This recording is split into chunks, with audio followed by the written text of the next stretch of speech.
Why, happy Tuesday. I think it's a glorious Tuesday. I mean, I know that a lot of people are still feeling the effects from yesterday. There's a lot of speculation, which I don't really want to talk about at this particular time. I may never talk about it other than in person with people I know. But so we're going to talk about other news because just because something terrible happened in the United States doesn't mean that everybody hits the pause on everything until we figure it out. But this is just as tragic as what happened yesterday.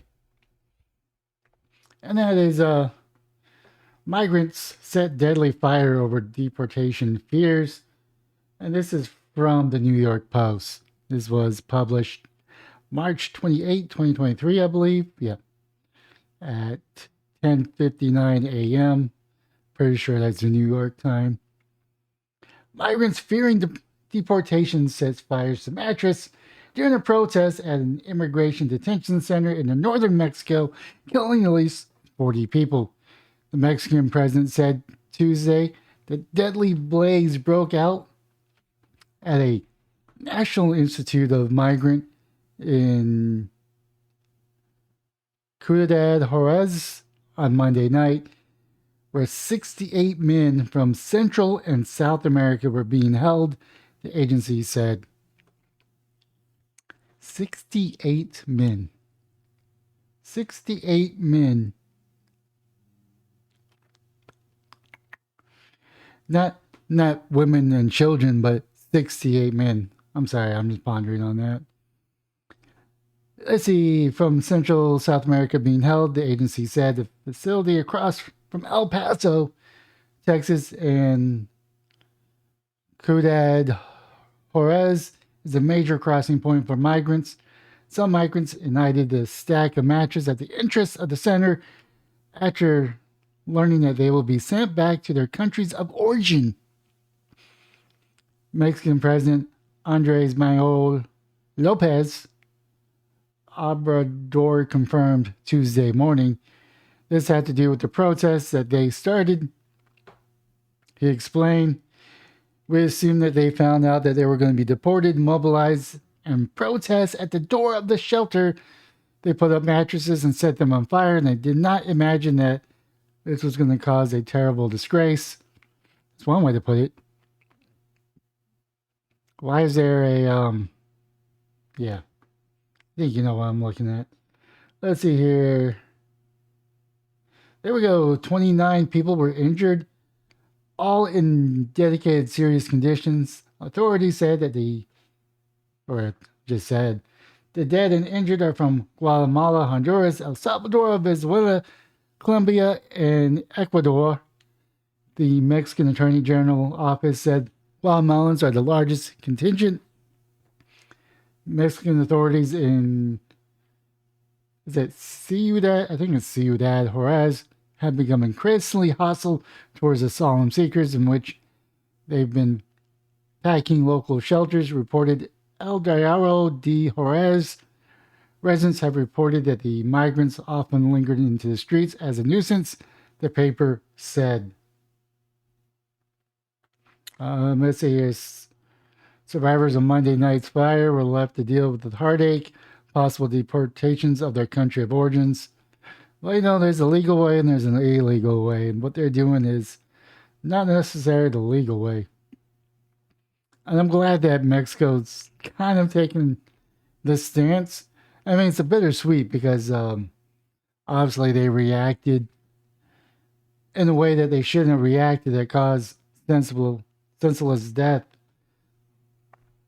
I'm talking about the migrants, not Mexico. In response to Mexico finally stepping up to the plate and start deporting them on their southern border.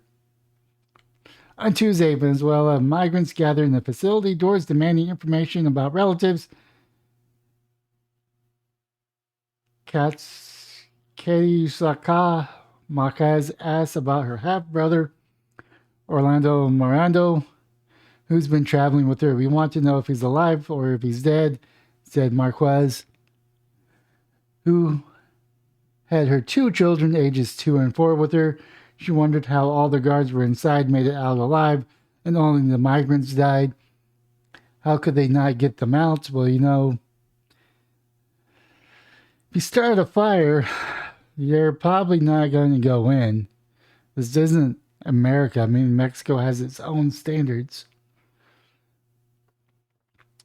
Marquez and Maldonado, who were waiting in Juarez for an appointment from the U.S. authorities to request asylum, were detained on Monday with the kids and about 20 others.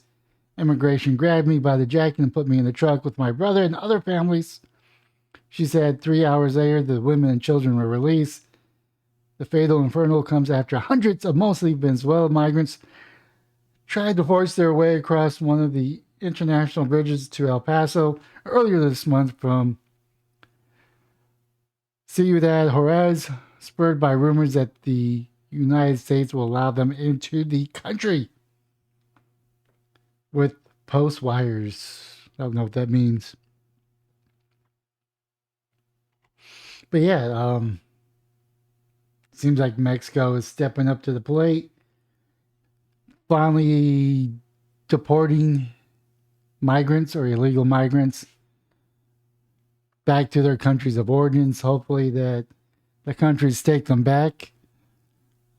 There's a proper way of doing it, and I don't think these people are doing the proper way. I know that it may sound cold-hearted, it may sound harsh, but you can't be flooding our southern border here in the United States. You can't be flooding the southern border of Mexico to go into the United States. Let's put a drain on their resources. It puts a drain on our resources. And it's just a wasted trip because you're just going to be deported back unless you have the proper means to declare asylum. My understanding that is any country you can request asylum. It doesn't have to be United States. The country that you go to must accept you. So I guess the question is Mexico a safe country or are they a terror state? Because if they're a terror state, then the United States and Canada has a moral obligation to rectify that and make Mexico a safe state. That's just my personal opinion now. There's multiple ways of doing that. There's putting resources into Mexico to combat a criminal element, whether it's Border Patrol or maybe special forces that works in conjunction with the Mexican government to take out criminal cartels or drug cartels or whatever you want to call them.